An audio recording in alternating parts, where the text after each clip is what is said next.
Hey, this is a disclaimer before the actual start of the video because between me actually recording the video, a couple of things have changed. One, the Xabi Alonso news is broke that apparently he's the person they want next at Real Madrid, so I'd like credit for calling that, but that's not the important one. The second one is that Carlo Ancelotti and Florentino Perez have had a falling out that affects potentially all of this. So particularly all that praise of how Real Madrid was handling it, not going particularly well. Apparently Real Madrid wasn't super clear on the Brazil stuff and doesn't want to pay out Ancelotti the last year of his contract.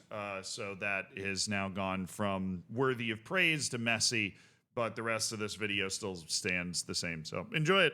Ding dong. The hour has come for one of the great club managers of the last 25 years.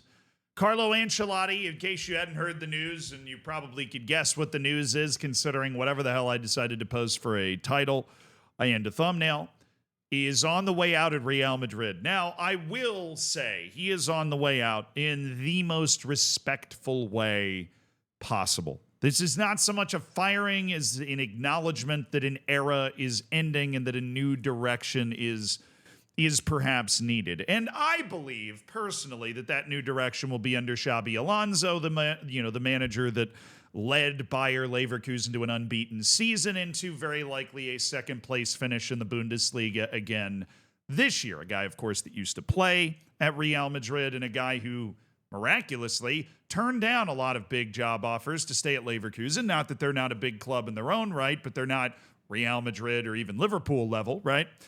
And I believe the reason he did that is because Florentino Perez was holding him in line to be the next manager. We will see if I was right or whether Florentino Perez has somebody else in mind. But given everything that I know about Florentino Perez, he has a few somebody else's in mind, and he is going to absolutely stick the landing, or else he would not be helping Carlo Ancelotti on the way out. But this is how it's actually going to go down. And he's not done managing because his next managerial move is literally already set up. He'll be paid for the remainder of his contract, so this isn't like a mutual termination. He's going to get the final year of his contract, which would have been next year, and become a lifetime ambassador for the club. The plan is for a post-match ceremony in the last La Liga game, packed with details where the coach will pose with all of his titles. Now, this could be a little awkward because obviously not only did they just lose Copa del Rey, they are 4 points off Barcelona with 5 matches to go, so it's possible that they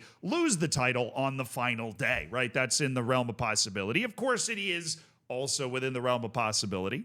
The Real Madrid is winning the title on the final day, and Carlo Ancelotti goes down with an absolutely massive bang.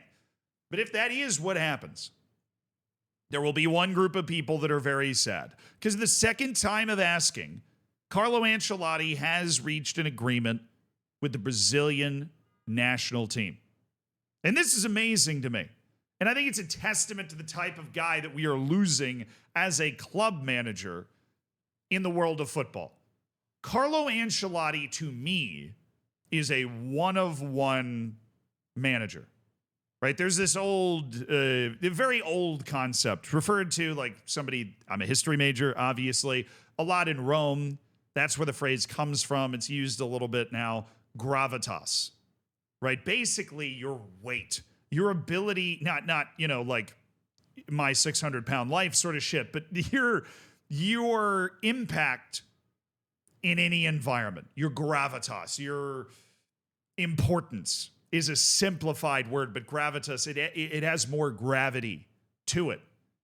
And I do not think there is another manager on the face of the earth that has more gravitas than Carlo Ancelotti. And let me give you an example as to why. A foreign manager is taking over Brazil. And in this entire article, it is not mentioned how that will be received one time.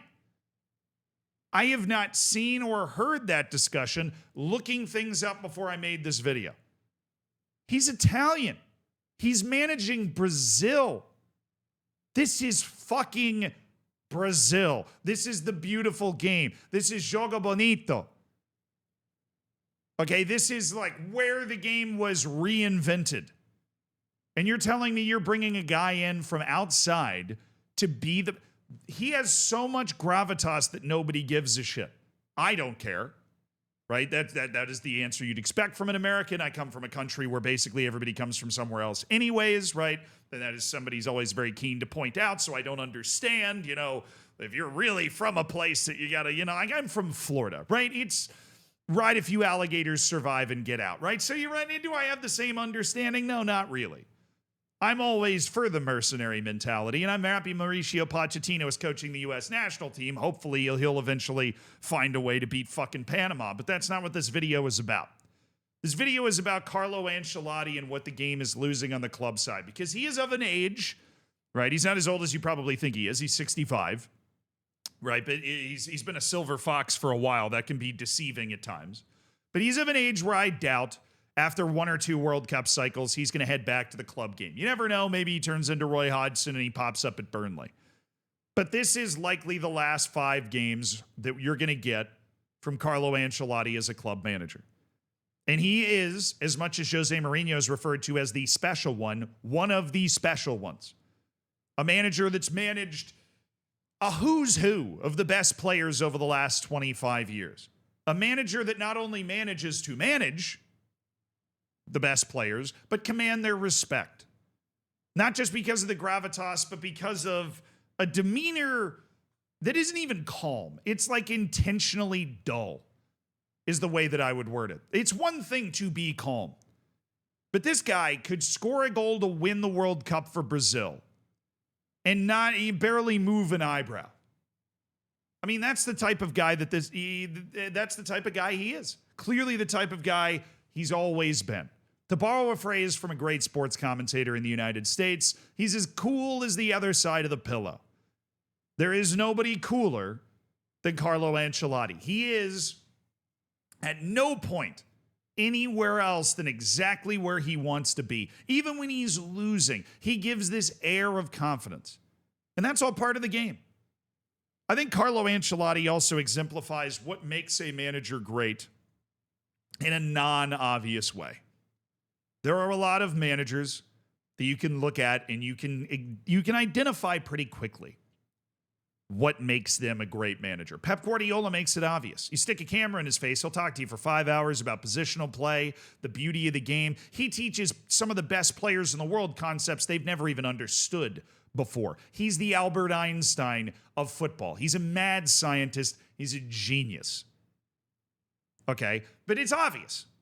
That's what makes him great. It's not like he's bad at man management or those sorts of things, but he just understands how to control the ball and manipulate the opponent and win football matches better than basically anyone else, which is a fact that would probably make a lot of those managers uncomfortable. But I doubt that even Carlo Ancelotti, if you sat them down at a chessboard and asked them to figure out how exactly to counter whatever the fuck he's doing, you wouldn't come up with the right answer.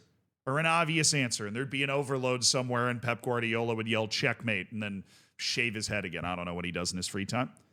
Jose Mourinho, heralded as this brilliant man manager. He's volcanic. He wears out his welcome, and his, why he's great is also more obvious. He is the Dark Lord. He plays to win. You can take the ball home, I'll take the 3 points. He instills this kind of pre-battle vim and vigor in his team. He sets up his team out of necessity. He has very frank assessments of what his team is capable of, and he sets his team up to be able to get the best result possible based off of that. Obviously, he's worn out his welcome enough that his career's kind of fizzled a little bit, but he's still a great manager making a shitload of money managing a big European club. Jurgen Klopp, gegenpress, high intensity, 4-3-3, in your face, ram it down your throat type shit. It's obvious what those guys are able to instill and what makes them great. They're all great in the margins, and there are great examples of man management. And then even Sir Alex Ferguson. He was a hothead, though, man. He was fucking explosive. Hair dryer, shave, and a haircut type treatment. Not in a way where he wore out his welcome, but a way where he knew how to press people's buttons, but with like sheer yelling and aggression. And then also that kind of insular family mentality. It worked with basically everybody except for David Beckham. I mean, obviously there are other examples, but that's the really famous one where it kind of finally wore out. Carlo Ancelotti, it is less obvious. what makes him great. I say all of that to kind of illustrate this point. He is a master of pressing the little buttons. Sir Alex Ferguson pressed the big ones. So did Jose Mourinho. Jurgen Klopp, Jose, Pep, they press all the tactical buttons. Carlo Ancelotti was that guy too. If you actually read what he was like as a manager to begin with, he had players that were leaving his team because of how rigid he was with his tactical approach in Italy in the 90s. And he adapted and became this guy. And it's always encapsulated in like one story I remember. And this is just kind of an homage to Carlo Ancelotti as his career shifts in a new direction, where I think he will really help Brazil because this translates to the international level very well. I think it was Militao. He was young. He was new to the Real Madrid team. It was a high-intensity match. Right? I always say it, the amount of pressure that a lot of these players are under, we can scarcely imagine. What's it like to walk on a field where you know 100 million people are watching that match? Not just in the stands, but around the world. They're watching every single thing you do. Every analytics firm's analyzing the way you tie your shoes before the ball is thrown in. Okay, everything. And you have to handle that and process and be able to perform in that situation. And Carlo Ancelotti's Militao was hoofing it up because he didn't want to make a mistake. Right? You're in defense. It's scary passing out from the back. That's the whole point of the press in the first place. And Carlo Ancelotti just looks at him and goes, play with confidence. I wouldn't have put you out there if you couldn't do it. Be brave. You can do it, so do it. Just be brave. That's a paraphrase, obviously, but that's just it's so simple. Right? But instead of yelling at him for hoofing the ball up the field, instead of subbing him out, instead of trying to adjust the tactics of the position, he just puts a head around the neck. And this is Militao that told this story later. That's how I came to it. And just goes, I'm not going to fucking put you out there if you can't do this. You can do it. So what are you so afraid of? Be brave. You're good enough. Go do it. It's brilliant. The best leaders, the best managers, the best coaches, the best captains. The message is simple. Right? Pep Guardiola's got a lot of crazy tactical stuff that he puts in during the week. But he is able to distill it down to a simple message if you watch those shows. I mean, sometimes it's not a simple message. But for Carlo Ancelotti, it's always a simple message. The message is calm, belief, and confidence. And he's able to push those little buttons that nobody sees. And then unless you have Militao telling the story later, nobody knows about. He's able to push those buttons to get the best out of his players. Obviously, that's something that translates very well to the international level because you just have to know your players and what little buttons are available to push. But the key to being a manager as good as Carlo Ancelotti, the key to being one of the best managers over the past 25 years, and somebody that will probably go down, if there was such a thing, in a managerial hall of fame, is one of those guys that you could bring in to coach any team and they'd probably do a good job, is all of these little things that nobody else sees unless you're in the locker room, unless you're in the dressing room. And the only result that you see on the back end of that is winning. And the dude wins. He wins a lot. And he has won a lot. And he honestly probably is the best possible option for the Brazilian national team to try to start winning again. Because not only is he clearly a great manager, he has an intimate understanding of some important players in that team. Obviously, Vinicius Jr., somebody he's managed now for years and years and seen him rise to the top of the game.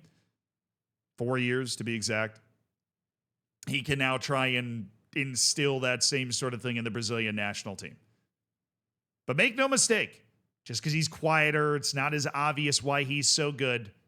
Carlo Ancelotti is one of the best managers that's ever existed. And his last act might just be his greatest. But his time at Real Madrid is over. And as much as Real Madrid has done a lot of not classy things recently, they are handling this managerial exit as well as you possibly can. There are lessons to be taken by other clubs for how well they're handling this.